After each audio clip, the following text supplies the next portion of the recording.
स्वागत है आपका दोस्तों बिहार न्यूज़ में। मैं हूं फिरदौस गनी और आप देख रहे हैं केडीबी लाइव। दोस्तों आज हो चुका है 21 नवंबर 2025। तो आज की पूरे बिहार की टॉप न्यूज़ लेकर आए हैं आपके लिए। वीडियो शुरू करने से पहले आपसे एक रिक्वेस्ट है कि अगर आप पहली बार इस चैनल पर आए हैं तो चैनल को सब्सक्राइब करके बेल आइकन को प्रेस कर दीजिए और साथ ही साथ वीडियो को लाइक कर दीजिए, अपने दोस्तों के साथ शेयर भी कीजिए। तो चलिए चलते हैं आज की खबरों की ओर।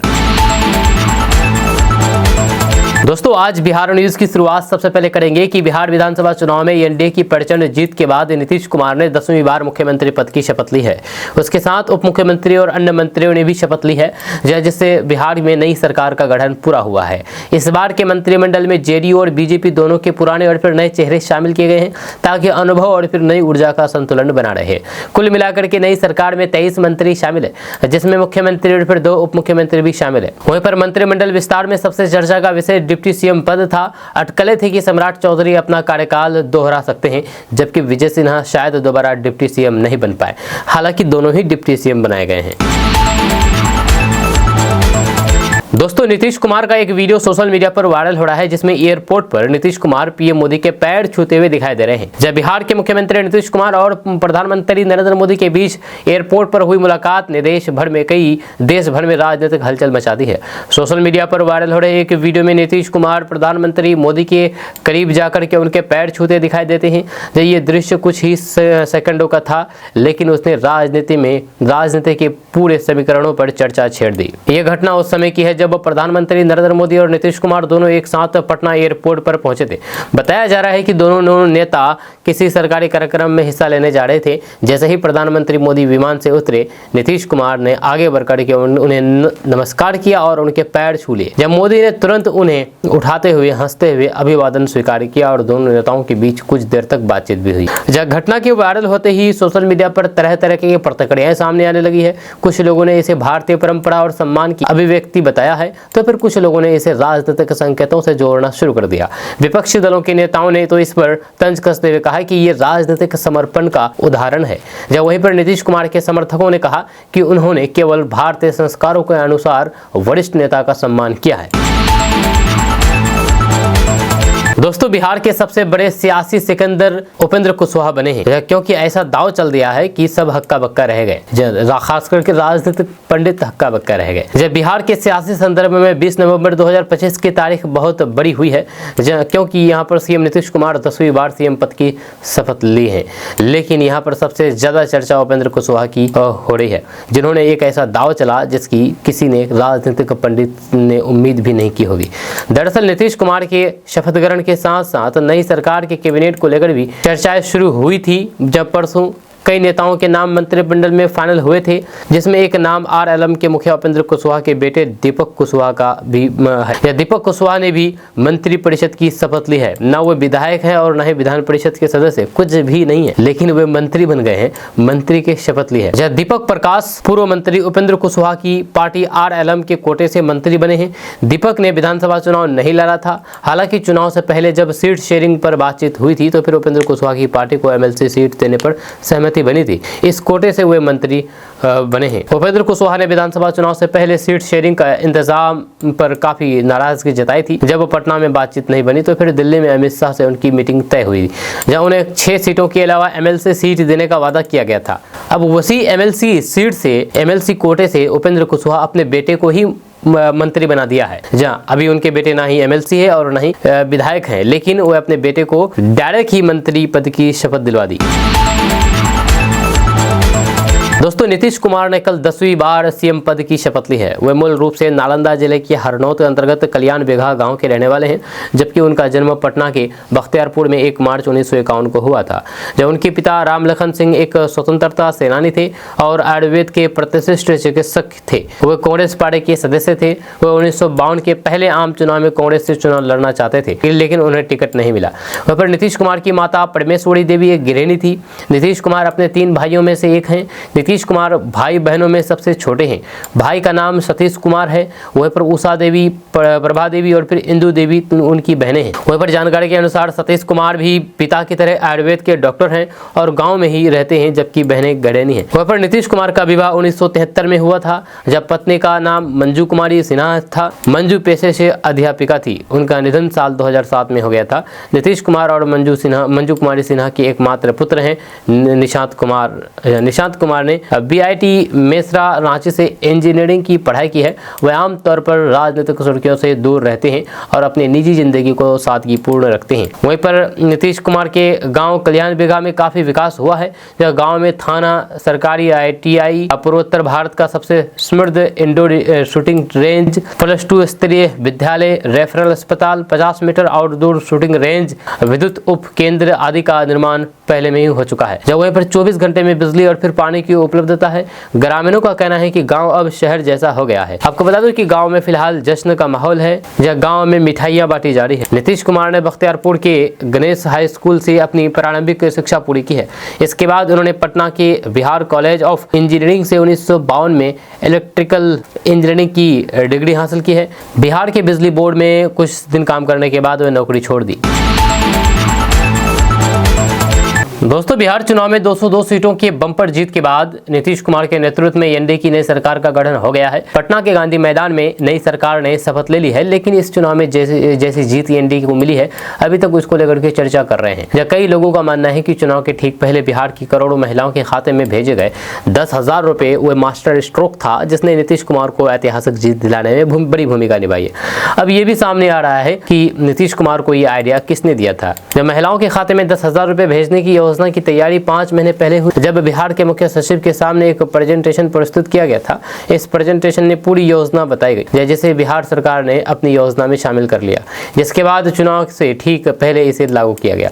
इस दौरान योजना को लेकर के कोई भी भनक नहीं लगी। वहीं पर एनडीए के तमाम नेताओं ने इस योजना को लागू करने की सलाह देने का बड़ा क्रेडिट असम के मुख्यमंत्री हेमंत बिस्वा शर्मा ने लिया है। जहां कुछ ही महीनों बाद विधानसभा चुनाव में उतरने जा रहे असम के सीएम हेमंत बिस्वा शर्मा ने एक अखबार को दिए गए इंटरव्यू में बताया है कि उन्होंने नीतीश कुमार सरकार के कहने पर करीब 5 महीने पहले अपने ब्यूरोक्रेट्स को बिहार भेजा था। उन्होंने बिहार के तत्कालीन चीफ सेक्रेटरी अमृतलाल मीना और फिर तत्कालीन डेवलपमेंट कमिश्नर और फिर मौजूदा चीफ सेक्रेटरी प्रत्यय अमृत के सामने जीविका 10,000 रुपये मॉडल पर एक प्रेजेंटेशन दिया था। इसके बाद इसे मुख्यमंत्री महिला रोजगार योजना में शामिल कर लिया गया। बिहार चुनाव में ये मॉडल पूरी तरीके से हिट साबित हुआ। वहाँ पर असम के सीएम हेमंत बिस्वा शर्मा ने बताया है कि मध्य प्रदेश की लाडली बहन स्कीम भी असम के अरुणोदय से प्रेरित थी। मुख्यमंत्री लाडली बहना योजना, जिसमें हर योग्य महिला को हर महीने 1,000 रुपये दिए जाते हैं। इसी योजना के चलते बीजेपी को 2023 के कड़े मुकाबले वाले एमपी विधानसभा चुनाव में सत्ता में वापस आने में मदद की। दोस्तों, बिहार की बेटियों को नई पहचान मिलने वाली है, क्योंकि अब पिंक बस की स्टीयरिंग महिलाएं संभालेंगी। जी हाँ, बिहार राज्य पथ परिवहन निगम राज्य द्वारा के विभिन्न शहरों में पूर्ण रूप से महिला संचालित पिंक बस सेवा की पहल की गई है, जिसके लिए महिला चालकों की भर्ती प्रक्रिया शुरू की गई है। इच्छुक महिलाएं 15 दिसंबर 2025 तक आवेदन कर सकती है। चयनित प्रतिभागियों को 20 जनवरी 2026 से 2 सप्ताह का प्रशिक्षण मिलेगा, जो IDTR औरंगाबाद प्रशिक्षण स्कूल में होगा। निगम द्वारा प्रशिक्षण के दौरान रहने खाने की पूरी व्यवस्था की जाएगी और सफल प्रशिक्षणार्थियों को संविदा पर नियोजन का मौका भी मिलेगा। आपको बता दें कि 16 मई को मुख्यमंत्री नीतीश कुमार ने 20 पिंक यानी कि गुलाबी बसों को हरी झंडी दिखाई थी, जिसमें से अभी 8 बसें पटना, मुजफ्फरपुर और फिर भागलपुर, बांका, पूर्णिया और गया में चल रही है। दूसरे चरण में पटना में, मुजफ्फरपुर, दरभंगा, पूर्णिया और भागलपुर में और गया में 13 बसें चलाने की योजना है। वहाँ पर इससे बिहार की कुल 100 पिंक बसों का संचालन हो रहा है। ये सभी पिंक यानी कि गुलाबी बसें पर्यावरण के अनुकूल CNG से चल रहा है और फिर महिलाओं की सुविधा के लिए कई आधुनिक सुविधाओं से लैस है। बसों में सैनिटरी पैड वेडिंग मशीन लगाई गई है, जिससे महिलाएं केवल 5 रुपए में सैनिटरी पैड खरीद सकती है।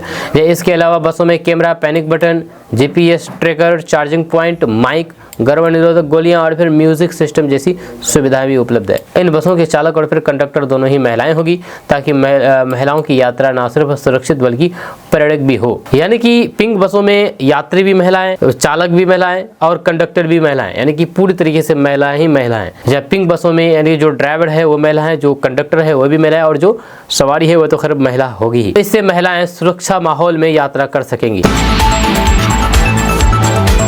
दोस्तों, नीतीश कुमार 10वीं बार मुख्यमंत्री पद की शपथ ले ली है, लेकिन उनके सामने एक बहुत बड़ी चुनौती है। जो उन्हें जिस तरह से इस बार मैंडेट मिला है, 202 सीट मिली है एनडीए को, उससे नीतीश कुमार पर दबाव पहले से बढ़ गया है, क्योंकि उनको काम करके दिखाना होगा, नहीं तो फिर आउट। जी हाँ, एनडीए की प्रचंड जीत एक बहुत बड़ी उपलब्धि है, लेकिन नीतीश कुमार के लिए ये एक कठिन पारी भी हो सकती है। अब युवा वर्ग की सरकार से आकांक्षाएं बढ़ गई है। इतने बड़े जनादेश का एक संदेश ये भी है कि सरकार अब बिहार को पिछड़े राज्यों की सूची से बाहर निकाले। नए कार्यकाल में नीतीश कुमार के सामने कई चुनौतियां होंगी, जिनका उन्हें समाधान खोजना होगा। अब कोई बहाना नहीं चलेगा, क्योंकि जनता ने उनके वादों पर भरोसा करके ही ये चमत्कारिक परिणाम दिया है। अब परफॉर्मेंस कीजिए या आउट होइए। नीतीश कुमार के नए कार्यकाल के लिए कुछ सकारात्मक पक्ष भी है। जब पलायन एक बड़ा चुनावी मुद्दा है, बिहार से बाहर जाने वालों को बिहार में हो रही रोजगार देना होगा। बिहार में रोजगार की कमी है, इसलिए यहाँ के लोग काम करने के लिए दूसरे राज्यों में जाते हैं।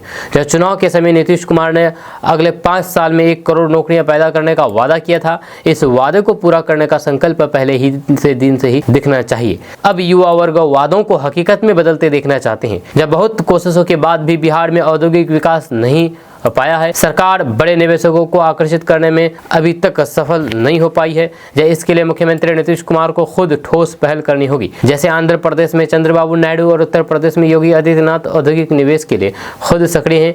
वे सिर्फ अफसरों पर निर्भर नहीं है। रोजगार के मौके तभी बढ़ेंगे जब उद्योग लगेंगे। चुनावी वादों को पूरा करने के लिए पैसा कहां से आएगा, ये भी एक सवाल है। चुनाव से पहले नीतीश कुमार ने जिन कल्याणकारी योजनाओं की झड़ी लगाई थी, उसके लिए पैसा कहां से आएगा? खजाने में पैसा रहेगा तभी ये वादे पूरे हो सकते हैं। जब पैसा अर्जित करने के लिए सरकार को इंफ्रास्ट्रक्चर और फिर उद्योग को बढ़ावा देना होगा। जब राज्य सरकार को अपनी आमदनी बढ़ानी होगी। जब कर आधारित राजस्व बढ़ाना एक जोखिम का काम है, इसमें आम जनता के हित को ध्यान में रखना होगा। बिहार सरकार अभी 125 यूनिट बिजली मुफ्त दे रही है। इसके अलावा स्वयं सहायता समूह के जरिए लाखपति दीदी की संख्या बढ़ाने पर जोर दिया गया है।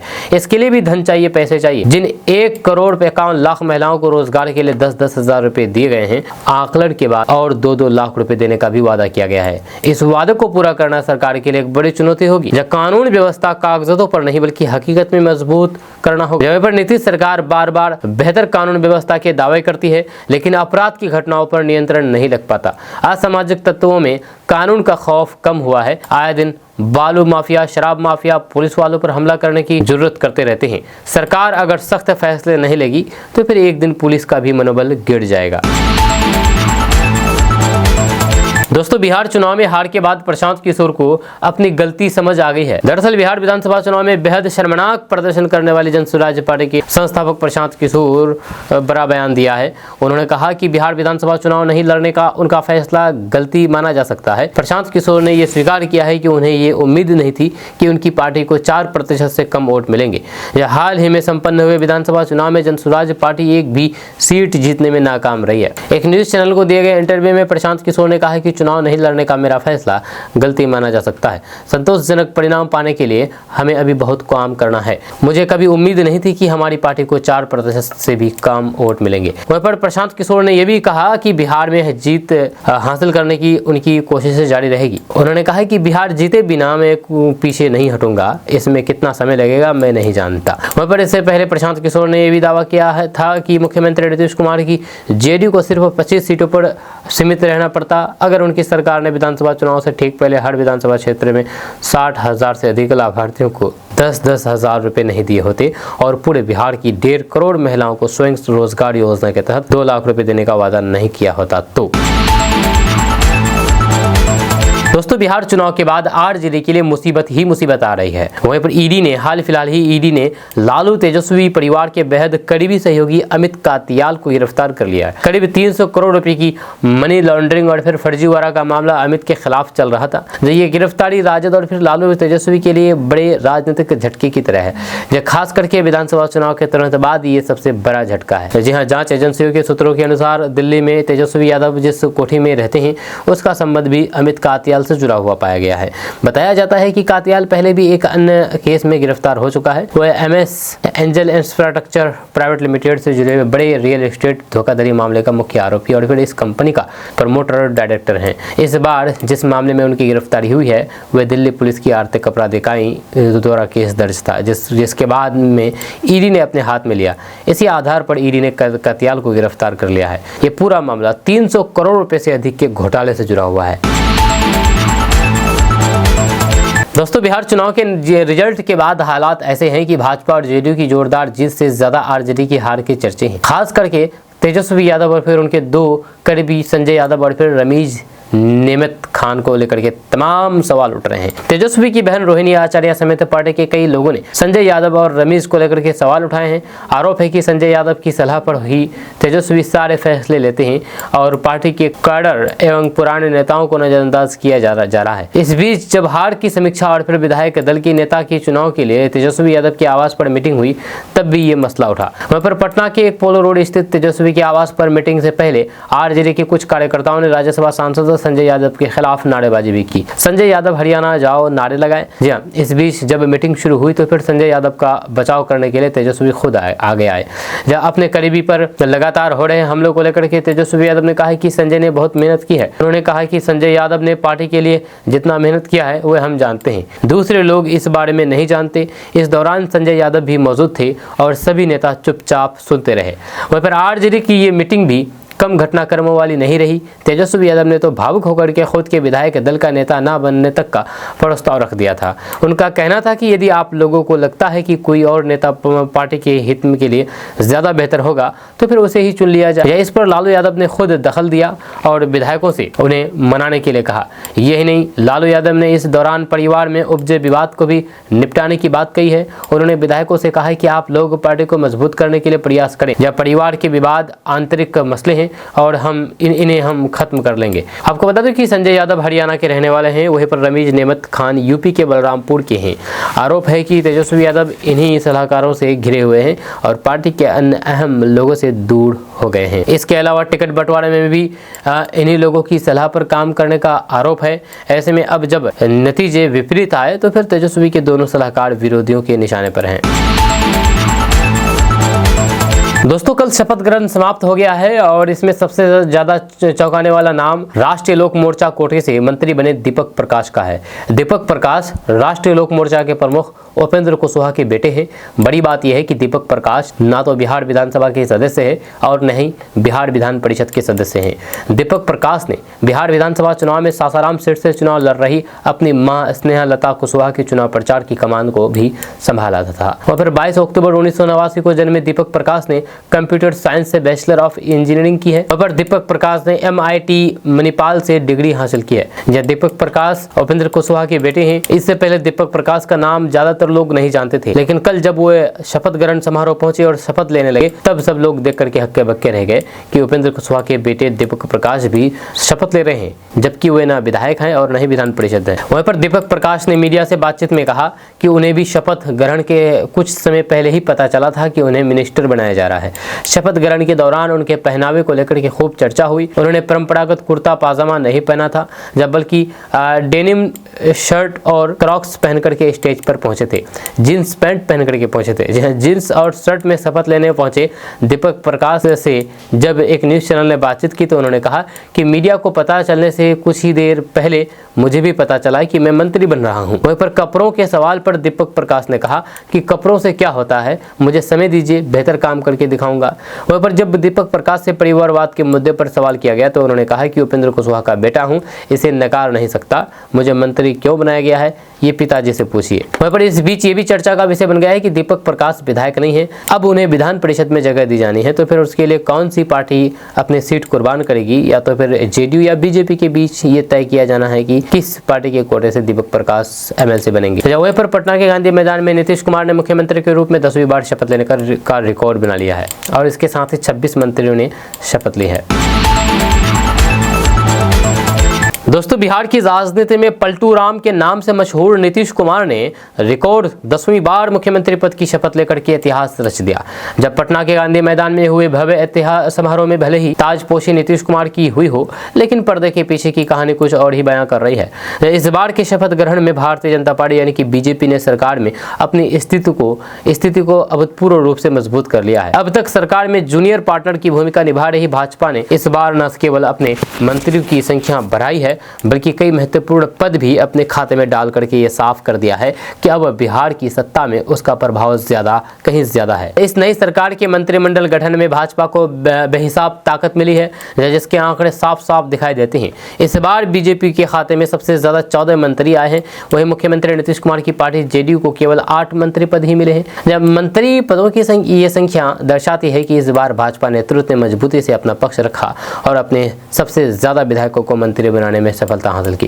वहीं पर यह संख्या बल सरकार की हर बड़े फैसले में भाजपा की निर्णायक भूमिका सुनिश्चित करेगा, जिससे नीतीश कुमार के लिए पिछले कार्यकालों की तुलना में इस बार शासन चलाना कहीं अधिक चुनौतीपूर्ण हो सकता है।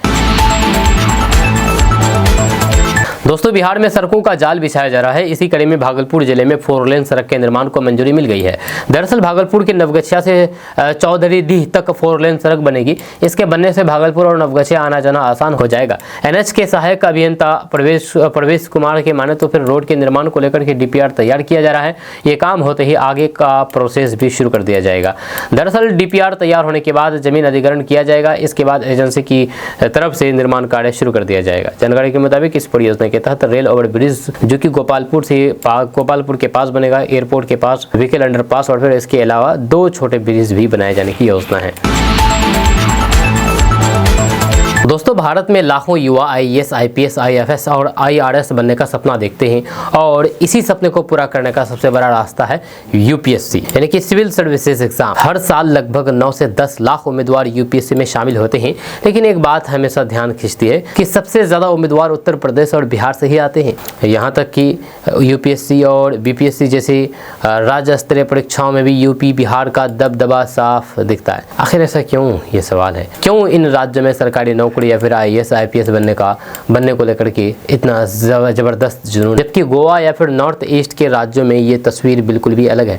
देश के जाने माने यूपीएससी मेंटर और फिर दृष्टि आईएएस के फाउंडर डॉक्टर विकास दिव्यकीर्ति ने इस सवाल का बेहद सरल और साफ जवाब दिया है। सवाल है कि यूपी बिहार के लोगों की पहली पसंद यूपीएससी या फिर सरकारी नौकरी क्यों है। तो एक इंटरव्यू में डॉक्टर दिव्यकीर्ति बताते हैं कि कैरियर चुनते समय एक युवा 4 चीजें चाहता है: अच्छी सैलरी, नौकरी की सुरक्षा, समाज में इज्जत और फिर कुछ पावर। इनके अनुसार भारत में ऐसा पैकेज सिर्फ सिविल सर्विसेज ही देती है। यूपी और बिहार में इज्जत और सत्ता की इच्छा बाकी राज्यों के मुकाबले ज़्यादा होती है, इसलिए यहाँ के लोग आईएएस, पीसीएस जैसी नौकरियों को जीवन की सबसे बड़ी उपलब्धि मानते हैं।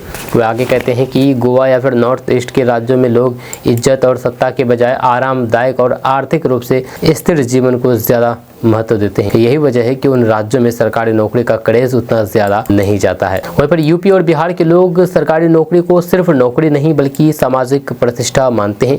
घर परिवार में सम्मान, समाज में पहचान, नौकरी की अस्थायी सुरक्षा और पावर का एहसास जैसी चीजें यहाँ के युवाओं को सिविल सर्विसेज की ओर सबसे ज्यादा आकर्षित करती है। यूपी बिहार के परिवारों में जिसमें युवा बच्चे हैं सरकारी नौकरी की तैयारी जरूर कर रहा होते हैं। दोस्तों बिहार में ठंड और फिर कोहरा लगातार बढ़ रहा है। बिहार में इन दिनों ठंड का असर तेज होने लगा है। पटना मौसम विज्ञान केंद्र के अनुसार 24 नवंबर तक तापमान और फिर नीचे जा सकता है। अभी बिहार में न्यूनतम तापमान 10 से 14 डिग्री सेल्सियस के बीच है, जो अगले कुछ दिनों में 2 से 3 डिग्री और कम हो सकता है। और फिर गया में सबसे कम तापमान 10.8 डिग्री सेल्सियस दर्ज हुआ है, जबकि पटना में 12.7 डिग्री सेल्सियस और भागलपुर में 14.4 डिग्री सेल्सियस रिकॉर्ड किया गया है। दिन का अधिकतम तापमान 27 से 31 डिग्री के आसपास बना हुआ है, जिससे दिन और फिर रात के तापमान में काफी फर्क देखने को मिल रहा है। मौसम विभाग का कहना है कि पूर्णिया, किशनगंज, सुपौल और मधेपुरा जिलों में सुबह के समय हल्का से मध्यम कोहरा छाया रहेगा। विजिबिलिटी कई जगह 1000 मीटर तक घट सकती है। जब उत्तरी और फिर मध्य बिहार जैसे कि पटना, भोजपुर, सिवान, गया, मधुबनी और फिर पूर्णिया में भी कुछ सुबह के समय कोहरे का असर देखने को मिलेगा। जब वहीं पर 22 नवंबर के आसपास बंगाल की खाड़ी में एक लो प्रेशर सिस्टम बनने की संभावना है। इसके चलते 22 और 24 नवंबर को बिहार के कई जिलों में बारिश हो सकती है। जब बारिश होने पर ठंड और बढ़ सकती है। वहीं पर मौसम विभाग के अनुसार पश्चिमी हवाओं की रफ्तार कम होने और फिर रात में आसमान साफ रहने की वजह से तापमान तेजी से नीचे गिर रहा है। हवा की रफ्तार लगभग 25 किलोमीटर प्रति घंटे रह सकती है। सुबह के समय हवा कम चलने के कारण ठंड ज़्यादा महसूस होती है। दोस्तों किशनगंज में एक दर्दनाक घटना सामने आया है, जिसने पूरे ठाकुरगंज इलाके को दहला दिया है। जब पटेश्वरी पंचायत के दूध बंजर गांव के पास खेत की ओर जा रही ट्रैक्टर ट्रॉली अचानक अनियंत्रित होकर के पलट गई। हादसा इतना भीषण था कि ट्रॉली के नीचे चालक समेत 3 लोग दब गए, जिनमें से 2 की मौके पर ही मौत हो गई, जबकि एक गंभीर रूप से घायल है और इलाज जारी है। आपको बता दें कि दुर्घटना में जान गंवाने वालों में ट्रैक्टर का चालक भी शामिल है, जो कि पश्चिम बंगाल के नक्सलबाड़ी इलाके का रहने वाला बताया जा रहा है। वहीं पर दूसरा मृतक भोला बिट्टा ग्वाल बस्ती गांव का 20 वर्षीय ओम प्रकाश राजभर पिता स्वर्गीय ललन राजभर है। वहीं पर ओम प्रकाश की अचानक मौत से पूरे गांव में मातम छा गया, जब परिजन और फिर ग्रामीणों का रो रो करके बुरा हाल है। हादसे की जानकारी मिलते ही ठाकुरगंज थाना पुलिस मौके पर पहुंची, जब पुलिस ने दोनों शव को अपने कब्जे में लेकर के पोस्टमार्टम के लिए सदर अस्पताल किशनगंज भेजने की कार्रवाई शुरू की। वहीं पर हादसे में गंभीर रूप से घायल तीसरे व्यक्ति को स्थानीय स्तर पर प्राथमिक उपचार के बाद बेहतर इलाज के लिए रेफर कर दिया गया। वहीं पर ठाकुरगंज खारुदा मार्ग से धान के खेत की ओर उतर रहा था। स्थानीय लोगों के अनुसार ट्रैक्टर ठाकुरगंज खारुदा मार्ग से धान के खेत की ओर उतर रहा था। इसी दौरान मिट्टी कटाव और फिर ढलान की वजह से ट्रॉली का संतुलन बिगड़ गया और वे अचानक पलट गई। लोगों ने तुरंत मौके पर पहुंच करके बचाव कार्य शुरू किया, लेकिन तब तक 2 लोगों की सांसें थम चुकी थी। वहीं पर ग्रामीणों का कहना है कि उस रास्ते पर कई बार पहले भी ऐसे हादसे हो चुके हैं, क्योंकि खेत की ओर जाने वाले कच्चे रास्ते पर उचित सुरक्षा उपाय नहीं है। अंधेरा और फिर फिसलन भी इस घटना का एक बड़ा कारण माना जा रहा है। वहीं पर पुलिस ने पूरे मामले की जांच शुरू कर दी है। शव का पोस्टमार्टम करने के बाद उन्हें परिजनों को सौंप दिया जाएगा। हादसे के बाद पूरे इलाके में शोक व्याप्त है और फिर गांव वालों की मांग है कि ऐसे रास्ते पर सुरक्षा के उचित प्रबंध किया जाए, ताकि भविष्य में इस तरह की घटनाएं दोबारा ना हो। दोस्तों सीमांचल में जश्न का माहौल है, क्योंकि डॉक्टर दिलीप कुमार जायसवाल को फिर से मंत्री बनाया गया है। जब बिहार बीजेपी प्रदेश अध्यक्ष डॉक्टर दिलीप कुमार जायसवाल फिर से मंत्री बन गए हैं। डॉक्टर दिलीप कुमार जायसवाल के मंत्री बनते ही पूरे सीमांचल में उत्साह और फिर खुशी की लहर दौड़ गई है। जैसे ही मंत्रालय की घोषणा हुई तो फिर किशनगंज, कोचा दमन, ठाकुरगंज, बहादुरगंज और पोठिया तक बधाइयों की बार उमड़ पड़ी। जगह जगह पटाखे फोड़े गए, मिठाइयां बांटी गई और फिर लोगों ने कहा कि अब रफ्तार पकड़ेगा सीमांचल का विकास। वहीं पर स्थानीय लोगों का मानना है कि सीमांचल को हमेशा से राजनीतिक उपेक्षा का सामना करना पड़ा है। सड़क, स्वास्थ्य, शिक्षा, उद्योग और रोजगार, हर मोर्चे पर सीमांचल बिहार के बाकी जिलों से काफी पीछे रह गया है। ऐसे में डॉक्टर दिलीप कुमार जायसवाल का मंत्रिमंडल में शामिल होना सीमांचल के लिए उम्मीद की नई किरण लेकर के आया है। वहीं पर किशनगंज शहर में व्यापार मंडल से लेकर के आम नागरिकों तक हर किसी ने इसका स्वागत किया। दुकानदार अजय कुमार ने कहा है कि सीमांचल को पहली बार ऐसा नेतृत्व मिला है जो जमीनी समस्याओं को समझता है। मंत्री बनने से विकास योजनाओं को गति मिलेगी। आपको बता दें कि पटना के गांधी मैदान में आयोजित शपथ ग्रहण समारोह में मुख्यमंत्री नीतीश कुमार, दोनों उप मुख्यमंत्री सम्राट चौधरी और विजय सिन्हा के साथ कई मंत्रियों ने शपथ ली है। इनमें सबसे अधिक चर्चा डॉक्टर दिलीप कुमार जायसवाल की हो रही है, जिन्होंने बिहार से नीतीश कैबिनेट में मंत्री के रूप में वापसी की है। वह इस बार विधान परिषद कोटे से मंत्री बनाए गए हैं। वहीं पर डॉक्टर दिलीप कुमार जायसवाल का राजनीतिक कैरियर लगातार मजबूती पकड़ता गया है, जब वे भाजपा के कद्दावर नेता माने जाते हैं और केंद्रीय गृह मंत्री अमित शाह के के बेहद करीबी बताए जाते हैं। पिछले एक दशक में भाजपा संगठन हो या फिर मंत्रिमंडल, जहां भी उन्हें जिम्मेदारी मिली है, उन्होंने अपने प्रदर्शन से पार्टी नेतृत्व का विश्वास कायम रखा है। वहीं पर भाजपा ने जुलाई 2024 में उन्हें बिहार प्रदेश अध्यक्ष बनाकर के बड़ा दांव खेला था। जब उससे पहले वे नीतीश कैबिनेट में राज्यसभा मंत्री थे। जहां अध्यक्ष बनने के बाद उन्होंने मंत्री पद छोड़ दिया था ताकि संगठन को पूरा समय दे सके। दिलीप जायसवाल के नेतृत्व में भाजपा ने पहले लोकसभा चुनाव और फिर अभी हुए विधानसभा चुनाव दोनों में बेहतर प्रदर्शन किया। सीमांचल, मिथिला और फिर मगध क्षेत्र में भाजपा की पकड़ मजबूत करवाने में उनकी रणनीति को सफलता का अहम कारण माना जाता है। वहीं पर हालांकि फरवरी 2025 में उन्होंने अपने मंत्री पद से इस्तीफा दे दिया और संगठनात्मक कामों पर फोकस किया। लेकिन विधानसभा चुनाव परिणामों के बाद पार्टी हाईकमान ने संगठन के बजाय शासन में उनकी भूमिका को अधिक महत्वपूर्ण माना और फिर नीतीश कैबिनेट में उनकी वापसी करा दी। वहीं पर डॉक्टर दिलीप कुमार जायसवाल की छवि एक शांत, संगठन परक और फिर रणनीतिक नेता की रही है, जब वे जमीन से जुड़े हुए मुद्दों पर गहरी पकड़ रखते हैं और पार्टी के प्रमुख वैचारिक कार्यक्रमों में सक्रिय भूमिका निभा रहे हैं।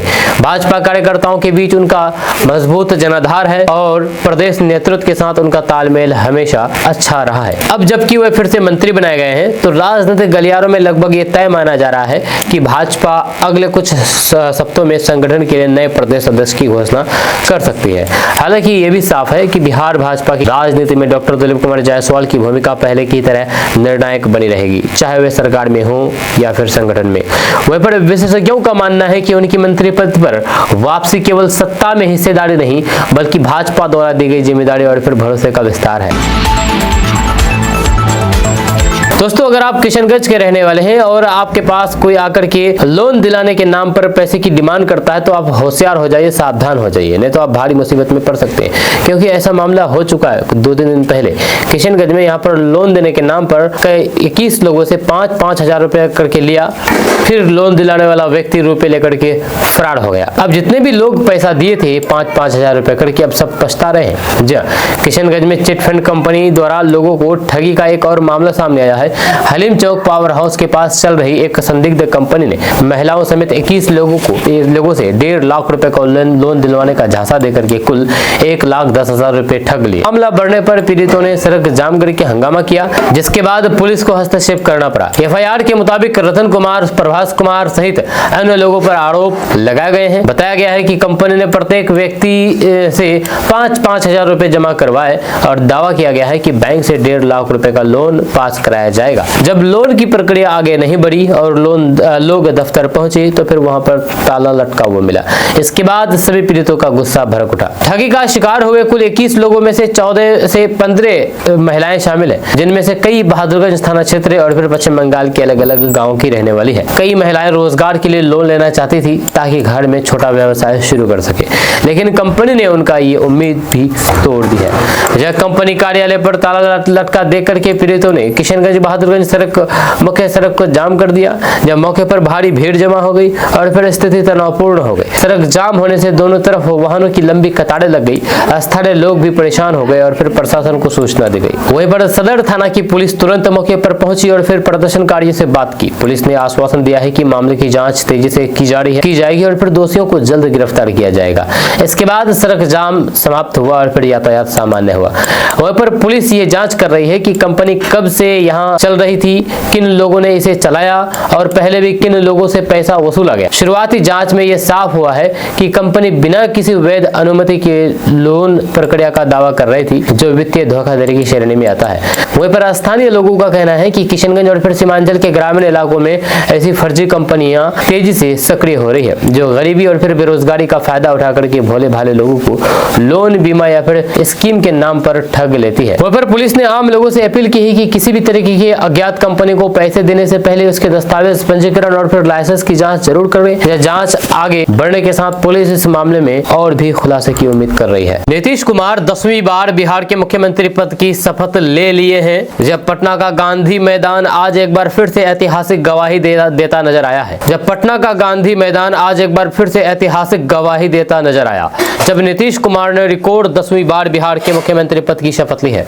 व्यापक जन समर्थन देश भर के नेताओं की उपस्थिति और फिर अभूतपूर्व सुरक्षा व्यवस्था के बीच ये क्षण बिहार की राजनीति में एक नया अध्याय फिर से जोड़ दिया गया है। राज्यपाल आरिफ मोहम्मद खान ने नीतीश कुमार को मुख्यमंत्री पद की शपथ दिलाई। उसके बाद उप मुख्यमंत्री के रूप में सम्राट चौधरी और विजय सिन्हा ने भी पद एवं गोपनीयता की शपथ ग्रहण की है। इसके साथ ही एनडीए गठबंधन की नई सरकार ने औपचारिक रूप से कामकाज की शुरुआत कर दी है। समारोह में कुल 25 से अधिक मंत्रियों ने शपथ ली है, जिनमें पहली बार मंत्री बनने वाली जमुई के विधायक श्रेयसी सिंह भी शामिल है। इन मंत्रियों के बारे में अगर बात किया जाए तो सम्राट चौधरी, विजय कुमार सिन्हा, विजय चौधरी, विजेंद्र यादव, श्रवण कुमार, मंगल पांडे, दिलीप जायसवाल, अशोक चौधरी, लेसी सिंह, मदन सहनी, नितिन नवीन, रामकृपाल यादव, संतोष सुमन, सुनील कुमार, मोहम्मद जमा खान, संजय को सिंह टाइगर, अरुण शंकर प्रसाद, सुरेंद्र मेहता, नारायण प्रसाद, रमान निषाद, लखेंद्र कुमार रोशन, श्रेयसी सिंह, डॉक्टर प्रमोद कुमार, संजय कुमार सिंह, इन सभी विधायकों ने मंत्री पद की शपथ ली है।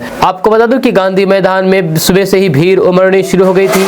बड़ी संख्या में लोग विभिन्न जिलों से पटना पहुंचे और फिर माहौल पूरी तरीके से उत्सव जैसा दिखा। जगह जगह जय बिहार, नीतीश कुमार जिंदाबाद जैसे नारे गूंजते रहे। समर्थकों ने गमछे हवा में लहरा करके नेताओं का अभिवादन किया। इस शपथ ग्रहण समारोह को खास बनाने वाला एक महत्वपूर्ण पहलू था प्रधानमंत्री नरेंद्र मोदी की मौजूदगी। जब बिहार के इतिहास में यह पहली बार हुआ है कि किसी मुख्यमंत्री के शपथ ग्रहण में प्रधानमंत्री खुद उपस्थित रहे, जब पीएम मोदी की मौजूदगी ने समारोह की गरिमा और राजनीतिक महत्व को और कई गुना बढ़ा दिया है। प्रधानमंत्री के अलावा असम, हरियाणा, नागालैंड, मेघालय, उत्तर प्रदेश के उप मुख्यमंत्री सहित 16 राज्यों के मुख्यमंत्री और फिर कई केंद्रीय मंत्रियों ने भी अपनी उपस्थिति दर्ज कराई है। वहीं पर कार्यक्रम के दौरान सांस्कृतिक माहौल भी चरम पर रहा। मंच से छठ गीतों और फिर भोजपुरी संगीतों ने लोगों को लगातार ऊर्जा दी। मनोज तिवारी और फिर पवन सिंह जैसे कलाकारों की मौजूदगी ने भीड़ में अलग उत्साह पैदा किया। वहीं पर कार्यक्रम का संचालन बांकीपुर के विधायक नितिन नवीन ने किया, जिन्होंने पूरे संयम और फिर जोश के साथ मंच गतिविधियों को संभाला। वहीं पर आज का यह शपथ ग्रहण सिर्फ एक औपचारिक घटना नहीं, बल्कि बिहार की बदली राजनीतिक दिशा, नेतृत्व में स्थिरता और फिर भविष्य की नई उम्मीदों का प्रतीक बन गया है। जनता की भारी मौजूदगी ने यह भी स्पष्ट कर दिया है कि नीतीश कुमार की ये नई पारी राज्य की जनता की अपेक्षाओं के साथ शुरू हो रही है। आपका इसके बारे में क्या कहना है? नीचे कमेंट बॉक्स में कमेंट करके जरूर बताइए।